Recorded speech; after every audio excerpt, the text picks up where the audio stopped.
Welcome back. The splash screen is showing is of a special surface. You bet you don't know which surface this is coming from. That's right, the basketball. Pretty cool. Okay. Today we're gonna do more spittle magic. You still don't believe I can do magic? Magic. I love that. I'm just gonna keep doing that all the time. So let's get started. Okay. I want to acknowledge one of my mistakes first. So this is Sparkles, right? Has an SP beginning, and then there's Spirit, of course. And then there's another one called Spiral. All of them sound similar with initials. All of them could be SP if they wanted to. Spirit is ST, so I made a mistake by swapping one of them up. And taking Spirit's spot last episode is actually where Sparkle should be, but it's okay. I fixed it now. So let's get started down, and after acknowledging that mistake, put it backwards, of course.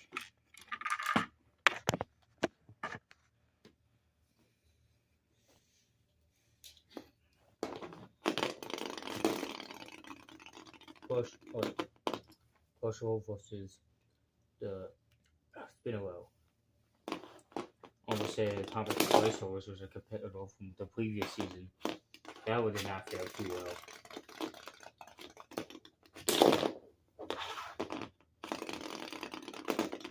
You know, the Thomas Placeholder was not in those way. It's a pretty cool concept.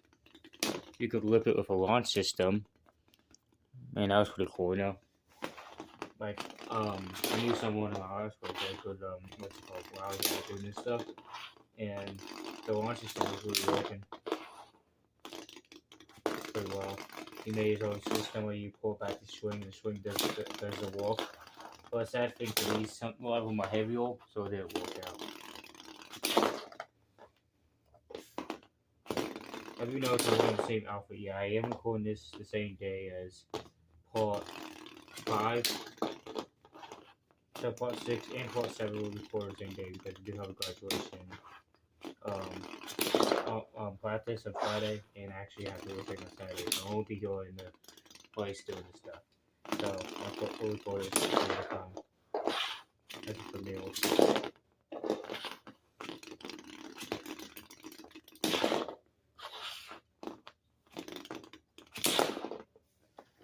That's knockout. Crusher wins.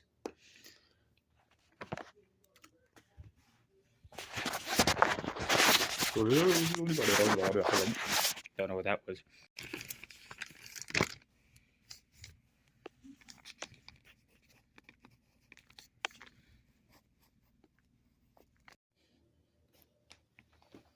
So this is Doublecross versus Ghost. This Ghost is gonna haunt Doublecross's chances of making a good tournament run. It's already sucking this anyway, so it's already pretty haunted. Oh my, one hit and it was over. That's crazy. I would say maybe he has a chance to maybe have a power on Ghost, but at this point he's almost 2 damage. To really make anything or knock you over pieces. I think that's gonna help you offensively. There's another piece. Yeah, it's down after the hit right here. Controversial stop motion. Wait, no. It was right one. There's 2 stop motions. Whatever. Oh, that was a close one.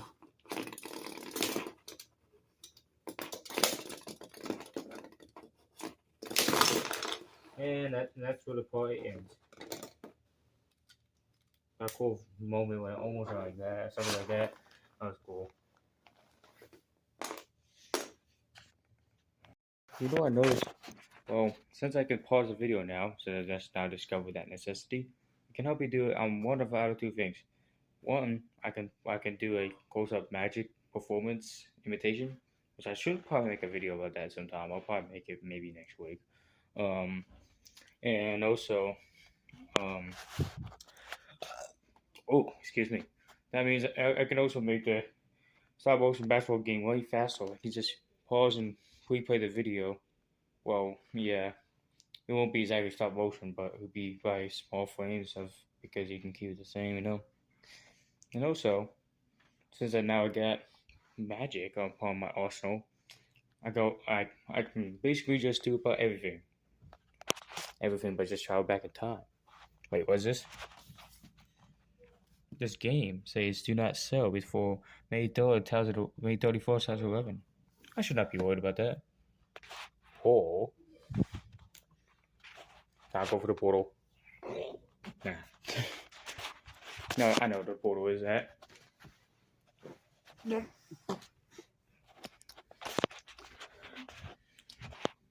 Yep, we're in 2011 now. Not really. Okay. Let's start this game. Excuse me.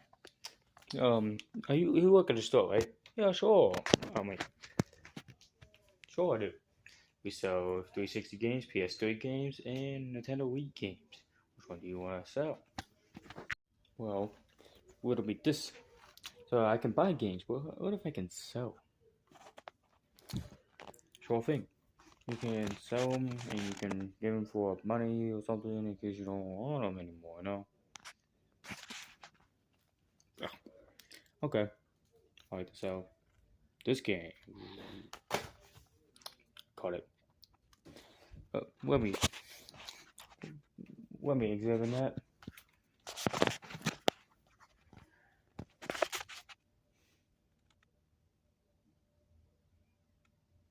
Wait a second. This is May 31st, 2011. Today's the 30th.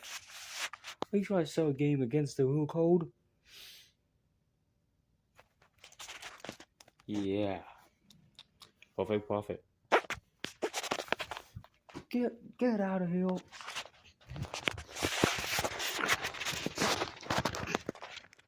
So that happened. Okay, now we're back at present time. Time to get back to a video. Okay, that kind of skill was a little lackluster, but give me a break. Okay, now time to get to Glen Reaper and Chinese Philly because this one is going to be very interesting. 8-0 versus a 5-3 that just lost 2 straight, but still can make an impact.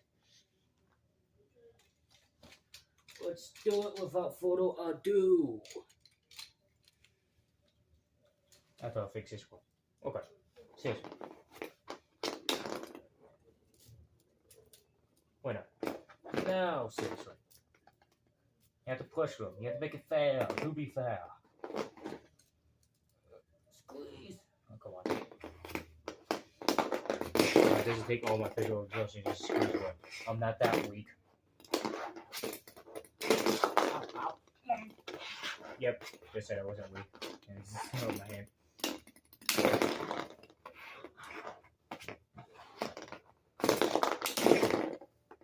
First piece off of Glen Reaper. Not too surprised that was a give me piece. Look off the barrel corner.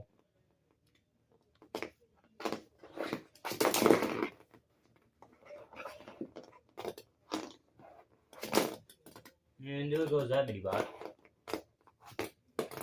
Oh, mini spittle. I kind of think mini spittle sound like this. That sounds artificial.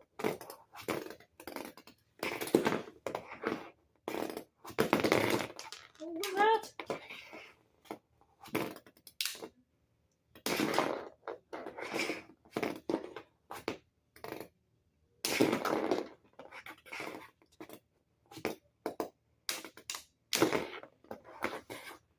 Very impressive. Which one will give up the defense first? Oh yeah, another official piece of the other corner. Doublecross is the most destructive I've seen Glen Reaper this entire season. And that's surprising. With 2 small, like, of these pieces, like, what are these those things? Like, what kind of thing has to do with the outfits? Nothing. Yeah, it's been destroyed like 3 times. Look, the mini bots I can play. Oh, forget it. Oh no, it's still back in play. Oh my. That's why I call it earthquake. No, that's just called my knee smacking the stand out of getting the mini bot. Yeah, sacrifice everything, go to the channel. So the mini bot back in play. Technically, you can reflip it. I usually do that if like what's it called? If one woman's knocked out, sometimes like back in the very olden days, and then sometimes you can get like extra hidden just to show off, but then you come back in. I don't know. It was one of those stupid plays that didn't make any sense, but it still works in old Cold War. So it been what's it called? We were into this kind of situation since mini bots are just fail to follow us around and get flipped once again. So the mini bot gets weak flipped, you can always go back in battle. Because mini bots really do a good assist. It's just a core obstacle just to play in the game to make it more exciting. Statistically, all the, statistics show in the competition. Well, like whoever I give mini bots, there's not that much. Like it's all in the 10-8 season, but there's always one that ends up winning with a mini bot. Oh, there was always one in the final, like in the finals, like the semifinals. I think there's some seasons where there's like two that has mini bots. Like last season, how the alien won it with a mini bot called base boosted. Then the season before that, Shadow won it with his mini bot, with that mini bot. I call it Paper Cuddle because it's like Shweddle. Mini bots have goofy names because they don't really do much, so they're not resisting like the names of the opposal or the counterpart in that.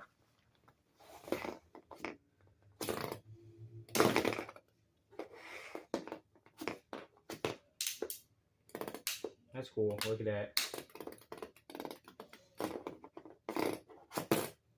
Yeah, the season before that, when Blue Beetle won in season 20, what's it called?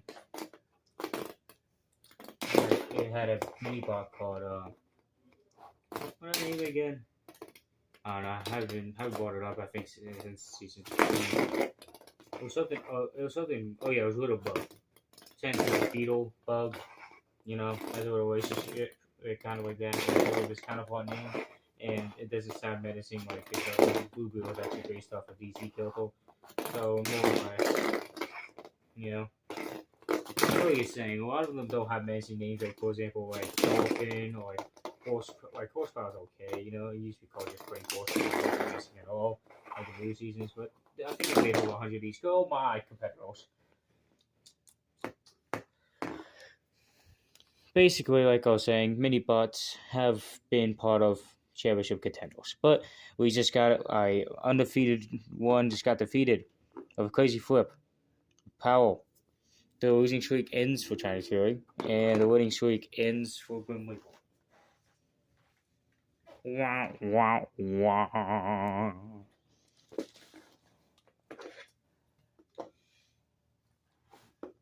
Okay. Updating.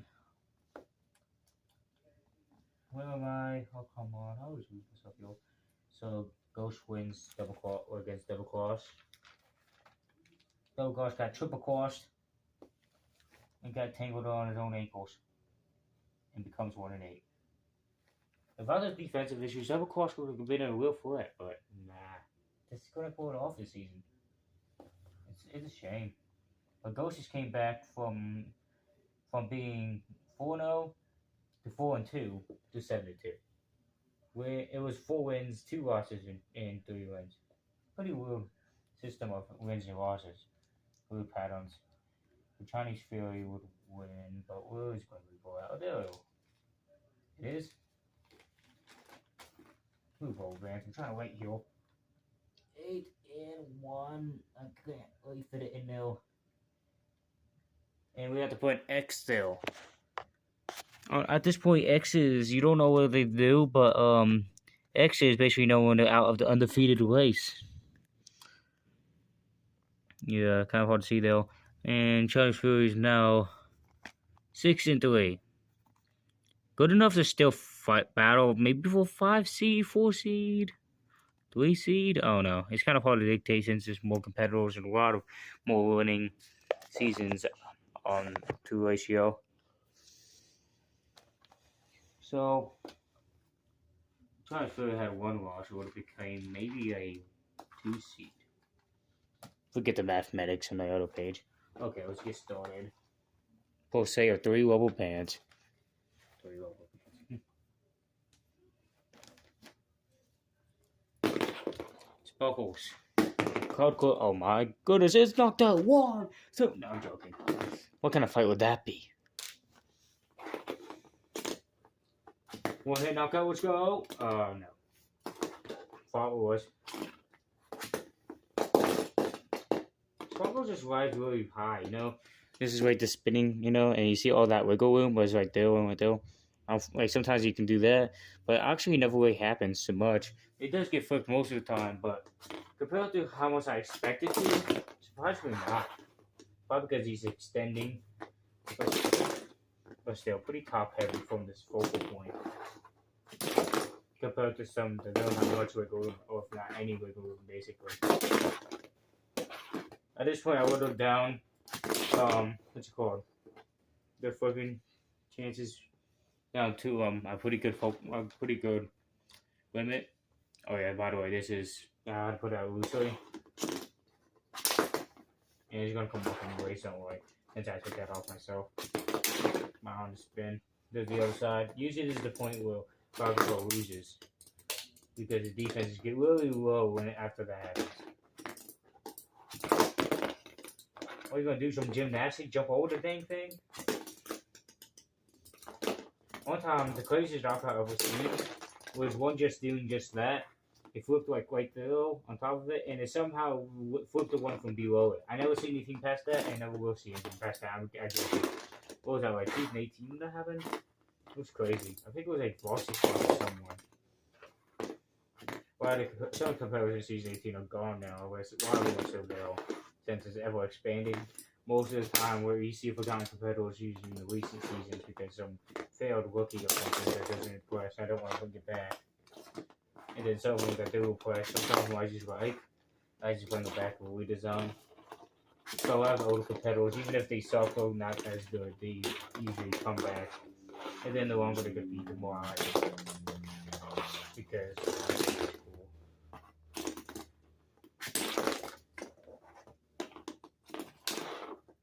Stop motion hit.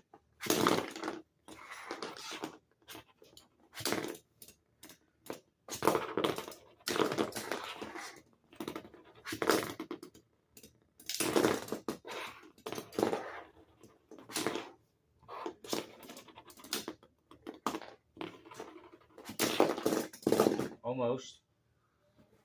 One rule for that, like when it's on an angle like that, I consider that it's still inbounds since it's on the platform, it's still kind of touching the ground in some sort of way. Usually, if it's on a wall or something, that angle, I would consider a knockout. So that is a important virtue about inbounds. Well, I wouldn't consider inbounds, like inbounds just sound completely weird and outlandish. It's more like if it's on an angle. I used to say if it was more closer to the ground, no matter what surface it was on, it was considered thin, which would be considered true, but it was just like on a wall or something, yeah, then I would consider it out. As long as it's on some sort of platform. And that's not that, I just won't look at it. Goodbye. No one liked you anyways. No, someone did like it. Me, because I built it. Now I don't. Okay, that was too rude. And there was also the final fight of the day. Look, it's like the cousin of the last one. These just look so similar because they're both trash. Now, I won't throw them in the trash because this is worth something. It took 3 Legos to build it, and it takes 3 Legos to go with it. And Labrinth is totally going to obliterate our existence into the distance. Like that. I don't know if that was a funny, but either way. That was a powerful hit. I don't think so. I love that spin, though. My favorite spin among all the pedals. Just look at that. That's beautiful. I like how it goes down a little bit with the angle of how it spins, too. It's like a cyclone spin, even though there's not much anymore. Because it's really considered. Because now they're considered top heavy, and they're considered flipping whisk. But what this considers is out of flipping whisk is those pieces right, like you'll really consider it even and balanced. This is a really good design, and that is the short. That was the most subtle flip ever. one more spin for the beautiful spinel. That's beautiful. So, in conclusion, there is what's it called? 3 competitors now that's undefeated as of right now. There's still one that has to fight in the main event, so let's see if it goes down to 2, and see how much undefeated competitors make it to the tournament. The record is 4, but at the same time, that was with West Weeks and West competitors, which is more impressive with West competitors, but still, we're not going to match that record. But in my mind, I think it could be a possible best still to get 3 still. It's how unlikely to get any competitors to face each other, so that's the problem. Why they don't face each other. It's just a record to draw. But till then, that's it. Just can't wait to the next episode. Try to watch it when you can, when it releases, and goodbye.